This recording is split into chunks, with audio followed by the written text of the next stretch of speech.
My name is Oliver. I'm 28, and for most of my life, I've been the invisible one in my family. You know, the one people forget to text, the one left out of group photos, the one they remember when they need a ride or a favor, but never when it actually matters. I grew up with a mom who always had a sharp tongue and a selective memory. Somehow, she remembered every mistake I made, but forgot every award, every time I helped her, Well, you don't every see birthday card I saved up for. I have a sister, Ava, who learned early on that playing perfect got her everything. She smiled, curtsied, got good grades, and got treated like royalty. I was the opposite, quiet, skeptical, too blunt for my own good. That didn't sit well with our family culture, where smiles were currency and truth was a nuisance. For years, I tried to earn my place. I brought pies to dinners I wasn't invited to, gifts to birthdays where no one noticed me arriving, and compliments to relatives who never said my name correctly. I played along at first, thinking if I just tried hard enough, they'd eventually see me. But by the time I hit 25, the veil had lifted. I realized my efforts didn't change a thing. My place at the table was never going to be permanent. Still, there's a certain kind of ache that doesn't fully go away, no matter how logically you understand it. So when Thanksgiving rolled around last year, I debated whether to go.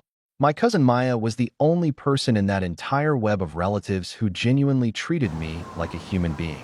She was younger by 2 years, but more emotionally mature than half the adults in the room.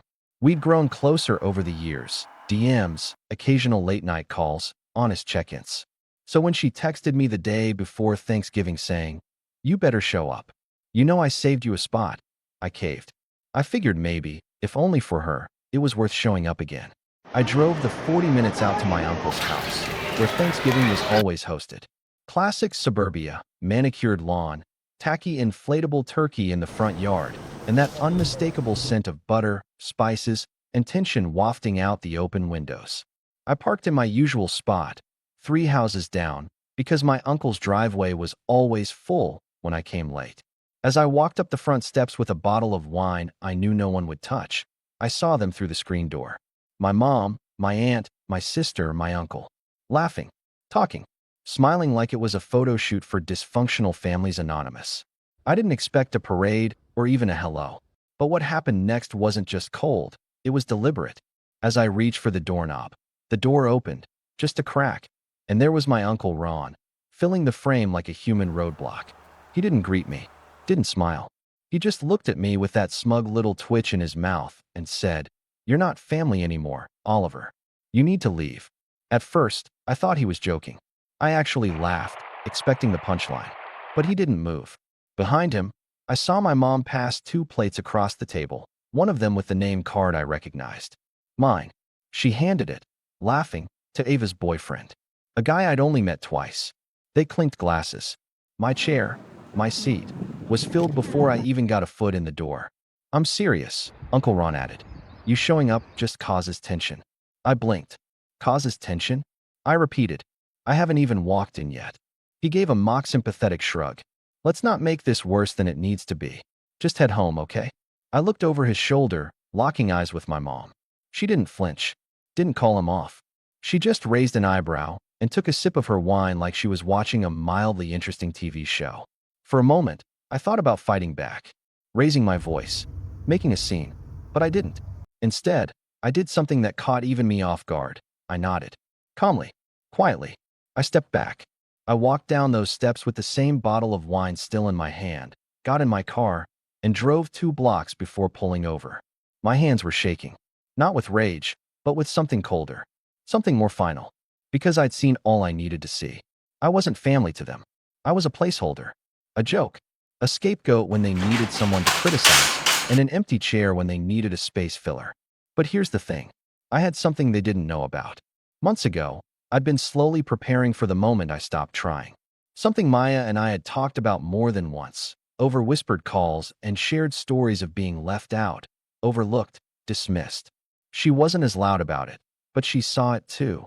The hypocrisy, the favoritism, the manipulation that danced beneath every family gathering. She once told me, if we ever wanted to break the illusion, all it would take is one spark. So I picked up my phone, opened the saved message. It had taken me weeks to write, to time it just right. It wasn't a rant or a guilt trip or some long-winded attempt at closure. It was just the truth, laid bare, sent to a very select group of people in that house. And I hit send. 5 minutes later, as I sat parked at the corner of their street, engine idling, I watched through the rearview mirror. The front door opened. First it was Maya, storming out, face red with anger. Then my cousin Daniel. Then his girlfriend. Then my aunt's best friend, the one who always brought dessert and had a soft spot for me. One by one, they left. I couldn't hear the words being shouted inside, but I could guess. The illusion was cracking. And that was just the beginning. Maya was the first to call. I saw her name flash across my screen before I even pulled out the expression. I picked it up, heart pounding, not because I was nervous, but because I hadn't expected it to unravel this fast. Oliver, she snapped, not even waiting for me to speak. What did you just do? I paused. You read it? Of course I read it. So did everyone else. Uncle Ron's face turned purple. Your mom tried to play dumb, and Ava just stood there frozen like she didn't know what planet she was on. I could hear the wind rushing past her phone. She was walking fast. Maybe pacing. Maybe on her way to her car. Maya was quiet for a second, and when she spoke again, her voice had dropped. Why didn't you tell me you were recording them? That was the thing. A few months back, after years of being talked down to, dismissed, and lied about behind my back, I'd started collecting receipts. Not out of paranoia, but because I was tired of gaslighting. I'd record casual conversations, save texts, take screenshots. I had video clips of my mom telling Ava she should just take the credit for something I'd done. A voice memo of Uncle Ron saying I only showed up to family events for handouts, even though I never once asked for anything. And maybe the worst of them all, an audio recording from my birthday the year before, when they forgot I existed, even though I had been sitting right there at the table. That Thanksgiving message I sent. It wasn't just a note. It was a compilation. I had stitched together the greatest hits of family hypocrisy into a 5-minute clip. It had context, timestamps, and just enough raw silence between the insults to let it all sink in. I sent it to 7 people. Maya, Daniel, my Aunt Laura, my cousin's fiancé, my mom's sister, who had always been on the fence, and 2 family friends who'd always believed the curated version of the family that my mother and Uncle Ron sold like gospel. I didn't tell you because I didn't want you caught in the middle, I said quietly. Maya scoffed. I'm already in the middle. But I'm glad you did it. I exhaled, my grip on the steering wheel finally loosening. Are you okay? I will be. I'm done with them. Click. I sat there in the silence of my car, staring out the windshield, watching as more cars began pulling away from the house. A few people stood on the porch, looking confused. My mom's voice rose above them all. She was shouting something I couldn't make out, but I didn't need to hear the words. I'd heard versions of them my entire life. The next call came from Aunt Laura. Oliver, she said, breathless. Where are you? I debated lying. Down the street. Stay there. I'm coming. She hung up, and true to her word, 5 minutes later she climbed into my passenger seat. Her eyes were wide, but not with anger. More like someone who had just stumbled into a crime scene she wasn't expecting to find. I listened to everything, she said. Twice. I said nothing. I never knew it was that bad. I mean, I knew they were. Cruel sometimes. I just didn't realize how calculated it all was. I looked over at her. You really didn't know? She winced. I saw pieces. But your mom always made it seem like you were the problem. She said you were dramatic. That you twisted things. I didn't want to believe she'd lie. She didn't lie, I said softly. She edited. Aunt Laura stared at the dashboard. This is going to rip the family apart. Then maybe it was already broken, I said. That evening, I went home to a flood of messages. Some angry, some apologetic, a few confused. But what stood out the most was the silence from the people who should have said something. My mom, Ava, and Uncle Ron. Not one of them reached out. Not even a call. Not a single word. Until the next morning. That's when I saw the post. My mother, in her usual performative style, had posted a long status on Facebook about betrayal, misunderstanding, and private matters being aired for attention. She never said my name, but the comments made it clear who she was talking about. People offered sympathy, called me disrespectful, said things like, "You raised him better than that, girl." But something unexpected happened in the thread. Maya commented. So did Daniel. Then Aunt Laura. One by one, people began pushing back. They called out the manipulation, the double standards, even sharing their own stories of being mistreated or lied to. The thread exploded. Some relatives deleted their comments. A few blocked me outright. But the tide had shifted. For once, I wasn't alone. For once, people saw it too. That weekend, I got a message request from Ava's boyfriend. It said, "I didn't know they were like that. I'm sorry. If I'd known what I was taking part in, I would have never sat in your chair." I didn't respond. I didn't need to. The message had already been sent, and not just the one in the group chat. For the first time in years, I didn't feel like a ghost in my own story. I felt like the author. And that story, it wasn't finished yet. The Sunday after Thanksgiving, I got a knock at my door. I live in a quiet part of town. Nothing fancy, just a modest apartment above a bakery that smells like cinnamon rolls every morning. It's peaceful, quiet. Nothing like the house I grew up in, where every door slam felt like a gunshot and every holiday dinner was a performance for the neighbors. I wasn't expecting visitors. Most of my friends had already texted me after the video went around. Some supportive, some shocked. Maya had been calling me daily, but I wasn't prepared to open the door and see my dad. We hadn't spoken in almost a year. He looked older than I remembered, gray creeping further into his beard, that familiar leather jacket a little more worn. He didn't smile, just stood there, hands in his pockets, rocking slightly on his heels like he didn't know what to say. "Hi," he finally muttered. "Didn't expect to see you," I said, stepping aside but not exactly welcoming him in. He hesitated, then walked in anyway. I watched him scan the apartment, clean, quiet, filled with small things that made me happy. The records on the shelf. The stack of books I actually had time to read now. The framed photo of Maya and me from the one Thanksgiving we snuck out and got burgers instead of dealing with the family circus. "I saw the video," he said. "Or clips of it. Your aunt sent it to me." I waited. He sat down on the edge of my couch, looking at the floor like it held the answers he didn't know how to ask for. "Your mom? She's been losing her mind over this. Says you set her up. Says you twisted everything." I leaned against the counter. "Did I?" He didn't answer right away. Instead, he rubbed the bridge of his nose like he was trying to press the tension out through his skin. "I don't know, Oliver. I mean, I knew things were bad between you two. But hearing it like that, it was hard to listen to." I folded my arms. "Hard for who?" He looked up. "For me. Because it made me realize I let it happen. For years. And there it was. The first real sentence my father had ever said that felt like a mirror instead of a dismissal." I didn't say anything. I didn't trust myself to speak yet. He shifted on the couch. "You remember when you were 13 and your mom threw out your art portfolio?" I nodded slowly. That day had stayed with me. Months of work tossed into the trash because I'd gotten a B in science. "Yeah. She told me you'd drawn something disrespectful. I drew a cartoon of her yelling at me. That was it." He let out a dry laugh. I believed her. Never even asked to see it. "That was the pattern," I said, and I was surprised at how steady my voice was. She'd say something. You'd nod. Ava would play along. And I'd be left trying to figure out if I was crazy or just not worth the truth. He looked like he wanted to argue, but he didn't. Instead, he sat there, nodding slightly, letting the silence stretch. "I can't fix what happened," he said eventually. "But I wanted you to know. I see it now. I wish I'd said something sooner. I wish I'd stepped in." I believed he meant it. I really did. But part of me also knew that his regret didn't undo years of complicity. He hadn't been cruel, but he'd been silent. And sometimes, silence is just a different kind of wound. "I appreciate you saying that," I said. "But I don't know what you want from me." He exhaled. "I don't know either. I guess I wanted to see how you're doing."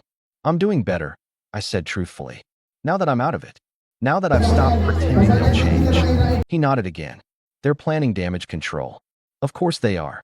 They think if they just wait it out, people will move on." I raised an eyebrow. "And will they?" He looked tired. "Some already have. Some are scared to pick sides. But a few? They're furious.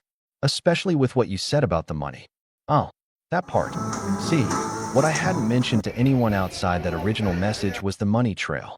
I had been giving quiet financial support to several family members for years. Rent, car repairs, even a small loan to Ava once when she said her boyfriend was abusive and she needed to leave. I never asked for it back. Never told anyone. I did it because I thought maybe, just maybe, it would earn me a place in the family again. That stopped 3 months ago. I didn't make a scene about it. I just started redirecting my help toward Maya, toward friends, toward people who actually treated me like a person. The video I sent out included a note at the end. This is why I stopped paying for your lies. Apparently, that stung more than the audio clips. They're saying you're punishing them, my dad said. They punish themselves, I replied. I just stopped rewarding it. He didn't argue. After a while, he stood. I should go? I just wanted you to know you were right. About all of it. He started toward the door, then paused. If there's ever a way back for us, I hope you'll let me take it. And then he left. I didn't cry. I didn't rage. I just stood there, in the quiet, wondering how long it would take for the next wave to hit. Because I knew the family wasn't done yet. My mom didn't let go of power that easily. Ava never handled humiliation well. And Thanksgiving might have been the spark, but Christmas was around the corner. And if they thought they could pretend nothing had changed, they were about to be reminded. I hadn't even started yet. By the time December rolled around, the silence was deafening. The group chat for family Christmas plans that usually lit up with potluck assignments and recycled memes from our Aunt Margie was unusually quiet. The last message in there was Maya's. Let me know when you all are ready to take some accountability. No one responded. No haha reactions. No snide remarks. Just a vacuum of guilt pretending to be peace. I wasn't invited, of course. Not that I needed the invite. For the first time in years, I didn't feel like I was missing something. I didn't need to force a smile through another dinner where Ava's career was celebrated like a Nobel Prize and mine was ignored. I didn't need to listen to my mom laugh at jokes about me, or hear Uncle Ron say things like, Oliver's always been sensitive, like I was some malfunctioning appliance. I was free now. Free from obligation, from expectation, from the heavy weight of being the family's emotional punching bag. But I wasn't done. Not yet. See, the recording I sent out at Thanksgiving was just the beginning. It had shaken their image. Forced conversations they didn't want to have. But it hadn't truly forced them to change. They were hiding now, licking their wounds, waiting for the drama to pass. I could feel it. That smug, simmering belief that eventually I'd fade from memory and they'd reclaim the narrative. So I made sure they couldn't. I started with the money. Quietly, methodically, and without warning, I called in the favors. That $3,000 loan to Ava? I sent her a formal letter through my lawyer, reminding her that while I had originally treated it as a gift, the recent revelation of her lies about escaping an abusive relationship voided that understanding.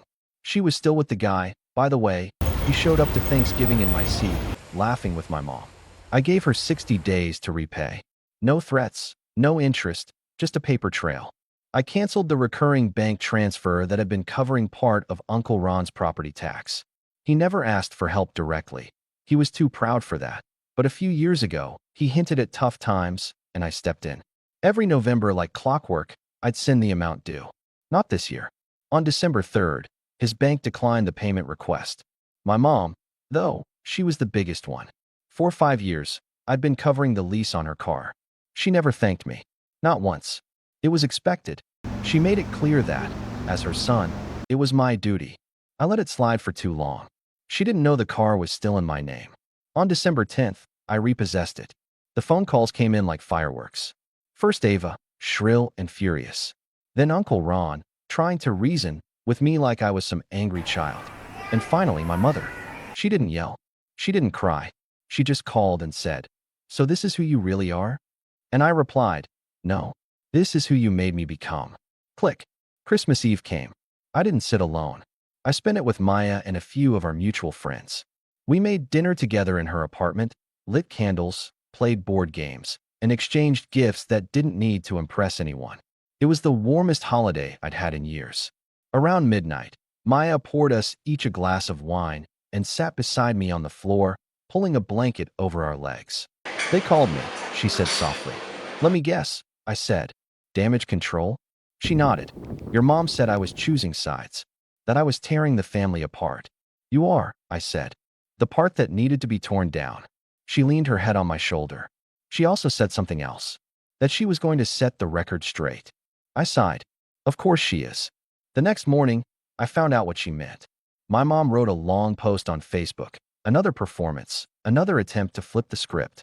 She talked about how families go through hard times, how sometimes private pain becomes public, and how some members are easily manipulated by false narratives. It was a masterclass in polished denial. No names, no specifics. Just enough ambiguity to draw sympathy from people who only knew the version of her she'd curated for years. I didn't respond. I didn't comment. I didn't need to, because by then, the truth was already spreading on its own. Aunt Laura posted her own status, short but pointed. Sometimes the only way to fix a broken family is to stop pretending it's not broken. Proud of you, Oliver. Daniel posted a screenshot of one of the texts my mom had sent him years ago, bad-mouthing me right after I helped him pay for college books. The caption was simple. We all saw it. We just didn't want to admit it. More and more people, cousins, old family friends, even one of Ava's college roommates, began commenting, messaging, reaching out. People I hadn't spoken to in years were apologizing, telling me they'd noticed things but didn't know how deep it went. It was like lifting the lid off a pressure cooker. Everyone had stories. Everyone had scars. And now, they weren't afraid to share them. A week after Christmas, I got a letter in the mail. Handwritten.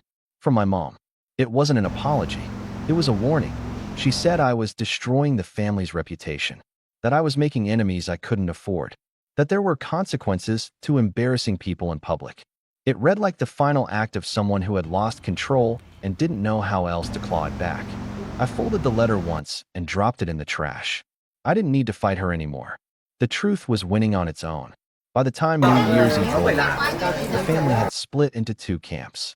There were the ones who clung to the old ways, defending my mom, pretending the recordings were taken out of context, dismissing every call out as drama. And then there were the ones who finally opened their eyes. They started organizing their own gatherings.